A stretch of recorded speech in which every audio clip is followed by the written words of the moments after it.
All right, so 2022's Bodies, Bodies, Bodies. Yeah, I thought it'd be a little fun to wear glow necklaces for this because the character in here, Alice, was wearing a lot of like glow necklaces and whatnot. So I was like, let's spice up my review a little bit, put on some glow sticks, some good old fashioned glow sticks. As you can tell, they're made for kids, so they don't fit me that well. But oh well, we're doing it. Um, and I was gonna put on some bracelets too, but before this happened, I tried putting on some of those bracelets that I got, and it was hard enough to put them on with two hands, let alone one. So if you didn't listen to my review for fall, I kind of addressed this here. Basically, this summer I've been getting into baseball a little bit more, going to games and whatnot, and playing around in the batting cages. And I decided to go to a batting cage a couple days ago, or a few days ago now, when this will go up online. But ball ended up hitting my hand, went to urgent care, ended up having a hairline fracture. So taking notes right now is kind of difficult. I talked about that in my review for fall, which definitely go check that out because that was quite a good movie and quite a good review as well, if I do say so myself. Um, but yeah, I mean, it sucks taking notes right now. I have to take them over my phone and print them off. And when I'm watching two movies in a day like I normally do, I can't often go and find a printer to print off my notes. So I do have some printed off stuff here, as well as like the cast and all that. So that helps out a little bit, but things are going to be a little bit more tricky in terms of taking notes for a little bit. So bear with me. It should only last a couple weeks, hopefully, as long as nothing gets worse. But yeah, that's nice and fun. But Bodies, Bodies, Bodies is a 2022 film.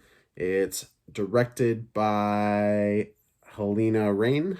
Not familiar with that director, and I'm not familiar with the writers as well. For the screenplay, Sarah DeLapp, and for the story, Kristen Rupenian. Hopefully, I'm saying that right.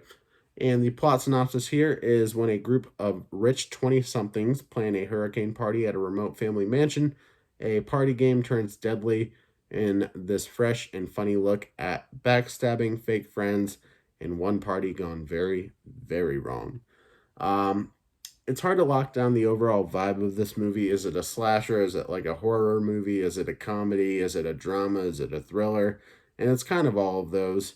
Uh, and personally, like, there's a lot of pretty positive reviews out there, with some minor nitpicks, but those minor nitpicks are pretty much all I have with this movie. I mean, there's a few moments in here that I liked, which I'll kind of talk about, not in depth, but I'll talk about a little bit as to not spoil anything in a little bit here.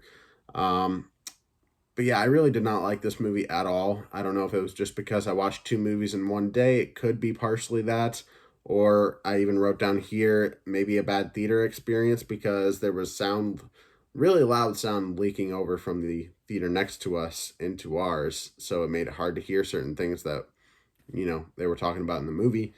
And then also, like, there were people just laughing in the theater, but not at the movie, just like laughing because of a conversation they were having with somebody. And I was just like, well, that's just annoying. So it made it really hard to enjoy and like pay attention in certain parts.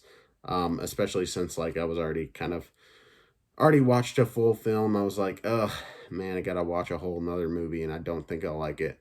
And I went in with like moderate to low expectations, and I still was, I wouldn't say disappointed, but more annoyed than anything, which at times is kind of the point. Some of these characters are meant to be annoying. Honestly, these are the kinds of people I hate on the internet. These certain like influencers and just the personalities that these people have, they just annoy me so much. Um, but it's still a really great cast, and I would say for the most part, like these cast members pull off their characters very well. We have Amanda Stenberg as Sophie. Believe don't I mean, correct me if I'm wrong on this, but I'm pretty sure she played Rue in Hunger Games. Great there. I think she may or may not have been in that Dear Evan Hansen movie. I liked her in there. Anything I've seen her in so far, I've liked her in. So she was definitely good in this movie. Yeah, I liked her in this movie for the most part. That I don't really have any complaints with her character. I don't really have any complaints with the two main characters here. Maria Bacalova, who you might know from Borat 2. playing B. And both of these characters are characters that you start off with and really like in the film. Maria Bacaloba probably more so. By the end of the film, there's certain things that happen that kind of make me not like Sophie as a character. Certain things I think about where I'm just like, eh. But yeah, hopefully I didn't spoil anything there. But yeah, Maria Bakalova I think was great in this movie as B. I mean, she wasn't really given a whole lot to say. She wasn't given that many lines, which is kind of disappointing. She was kind of just that person to stand there. A lot of times in this movie, she's just standing there reacting to certain stuff, and she doesn't really get a whole lot to do, I feel like. So maybe that's just me personally, but I really just feel like she didn't get enough to do, being basically the main character of this movie. We have Rachel Sanat as Alice. This is the character that wore all the like glow stuff. So, funny enough, this is the character I probably found the most annoying. So the fact that I'm kind of trying to like emulate her a little bit is ironic for sure. This is an idea I had before I watched the movie. So yeah, she was definitely one of the most annoying characters. At times, she was just like yelling and screaming and just like nonstop talking and stuff like that, which is kind of perfect because she has a podcast, and that's something I can relate to because I have a podcast and a YouTube channel, and I can never stop talking. But at the same time, the things that she's saying are just so freaking annoying, dude. I cannot get past it. I know that's what the characters are supposed to be for the most part in this movie, but I can't get past the fact that all these characters are just the people I hate the most on the internet. We also have Chase Sui Winters, or not Winters, Chase Sui Wonders. A little bit of dyslexia there for you as Emma. Another character we don't really get a whole lot of in the movie, in terms of like character development or anything like that. In fact, I really wouldn't say many of these characters get much character development. Maybe B, Maria Bakalova's character, gets some. But everybody else, I just feel like kind of stays the same, if not worse, by the end of the movie. Um, we got Pete Davidson, not a character, an actor slash comedian slash person that I actually personally like and find funny. I really liked him in King of Staten Island. I like him on SNL. I think he's a funny dude. But here, as David, I'm just like, meh, he's just kind of here in this movie. It seems like at times he's just kind of here for a paycheck. And yeah, we have, and forgive me if I pronounce this wrong, Myha'la Harold, probably saying that wrong, as Jordan. She, we definitely get to see a very good amount of her character. I don't know, she's very intense for sure. And some of that might be because of drug use, but yeah, very intense person, not afraid to like get into your face and tell you what you think about that. Like she tells people what they think about him and doesn't really hold back a whole lot. So yeah, she's intense for sure, but she can kind of hold her own. Then we have Lee Pace, and this is the last person I'll mention because the last person credited isn't really that integral to the plot or anything. But Lee Pace is Greg. This is the character that's like looks like he's 40 years old. He's dating this younger chick, Alice. That's her boyfriend, and yeah, he's kind of an idiot. So yeah, that's just kind of his character. Um, there's certain personality traits about these certain people, like Alice. She has a podcast. That's her personality trait to me. Um, Emma. She is dating Pete Davidson in the movie, so that's kind of just who she is, and she kind of cries at things, and yeah, that's about it for me. I don't know. She's very self centered, for sure. She always thinks that people are just thinking about her and whatnot.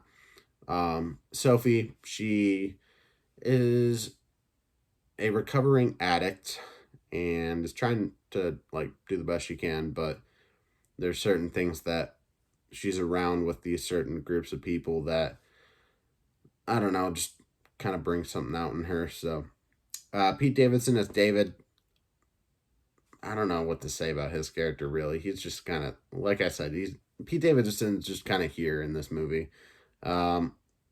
yeah, Jordan, already kind of told you about her. B, she's just like the sweetheart, you know? She's the person that just kind of shouldn't be there, but you know, because of certain situations, she's just there. You know, she's dating Sophie. They're in a relationship, so Sophie brought her to this party, and chaos ensues from there. I mean, it sounds like a fun concept, and it kind of is. I mean, it's literally like live action Among Us, but I don't know. There's a lot of comedy in this movie that just does not land for me.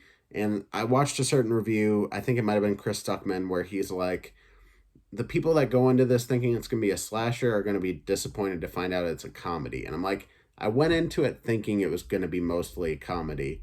And that being said, I barely laughed at all throughout this film. I didn't find anything funny. In fact, I found a lot of the humor in here just to be absolutely cringy. And I mean, it's like Gen Z humor, just like making fun of Gen Z, which I'm all about. I love making fun of them. But at the same time, I just hate hearing people talk like that, and just the way certain people in this generation are, to the point where it's just like so annoying for me to watch. And honestly, like, it's only an hour and 35 minutes. It felt so much longer than that. Oh my god. I even got up like at a certain point and just walked around for a minute. I mean, I don't do that a whole lot with movies, but I needed a minute from this one because I was just like, I mean, it's not necessarily a horrible movie. It's probably not even the worst movie I've watched this year. I don't think it's great. Will it end up on my top 10 worst? I probably not, because there's been a lot of not good movies this year so far, but I don't know. There's just something about this movie with the comedy. I just find it overwhelmingly cringy. The funniest moment, I wrote this down, the funniest slash most entertaining moment in this movie comes at the very end of the film, and then is followed by a really just poor line choice to like end your movie on. And yeah, because I was like, when I saw that ending, I was like, oh my god, that's both hilarious and the best part of the movie. And then that character, still love her, B, she says a certain line, which I'm not going to say here, but she says that, and I'm just like, really? That's how you're going to end it on that line? Like, that's not even that good of a line. And then when it comes to certain like cinematography, I heard one review where they were talking about how great like the cinematography is, and I'm like, compared to what? Because like this is pretty generic and a little mediocre at times. You know, there's some interesting shots that they have, but for the most part, it kind of just seems like, you know, a lot of these people have a camera strapped to their head and they're just like looking at things going on. And you know, there's a lot of times that fits well for the most part with the movie, but there's a lot of times where you can't even really tell what's going on. You don't even really see any of the death scenes for the most part. You just kind of see it after the fact. It's a lot like Clue in a way, but for the new generation and just done not as well. And no shade towards the director or the writers at all, but this is just, I think you found a movie that will appease a lot of people, but for me personally, this is one that just does not do it for me at all. Um, I'm not going to watch this again, most likely. And if I do, it's just to give it another chance to see if I can see what other people are talking about. But for me, like I said here, best to go in with no expectations, maybe not even watching the trailer, just so you don't think it's going to be a certain thing and then it's not. Um, yeah, people seem to love it. I can understand why. It's a film with a message at the end of the day, but you know, for me, a film with a message. I mean, if I love a good message. This is a message about, you know, trying not to be a selfish prick, and I don't know, just I don't know. That's really what it is at the end of the day. It's like, don't be a fucking asshole. And like, you got a bunch of rich fucking assholes that are like social media influencers, which we really don't even see them doing a whole lot of like social media stuff. But I don't know. They're just a bunch of assholes, and the movie is just like, don't be like that. And I'm like, yeah, fucking obviously. Like, okay. I mean, there's some people that need to hear that for sure, but for me, I'm just like, these are the people I can't stand most in the world. Like online, the people that I see that do this kind of stuff, I'm just like, I can't stand them. Like Logan Paul. Like there's certain, I mean, even at times Pete Davidson's character can be like kind of